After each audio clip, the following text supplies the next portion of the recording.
പ്രഭാകരൻ്റെ video ഇതിനോടകം തന്നെ പലരും കണ്ടിട്ടുണ്ട്. അവനെ അറിയാത്തവരായി ആരുമുണ്ട് എന്ന് ഞാൻ വിചാരിക്കുന്നില്ല. അവൻ ആരായിരുന്നു, അവൻ എന്തായിരുന്നു, അവൻ എങ്ങനെയായിരുന്നു, അവനെക്കുറിച്ചുള്ള മറ്റൊരു വീഡിയോയാണ് ഇത്.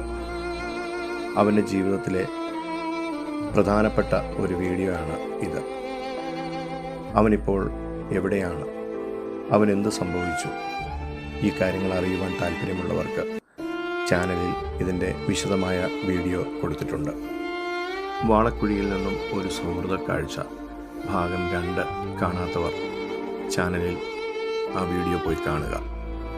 അതിൻ്റെ 1-ാം ഭാഗം കാണാത്തവർ അതിന് മുകളിൽ തന്നെ ആ വീഡിയോയും കൊടുത്തിട്ടുണ്ട്. ഇത് രണ്ടും കാണുമ്പോൾ പ്രഭാകരൻ ആരായിരുന്നു, എന്തായിരുന്നു എന്നുള്ളത് മനസ്സിലാക്കുവാനായിട്ട് സാധിക്കും. Thank you all.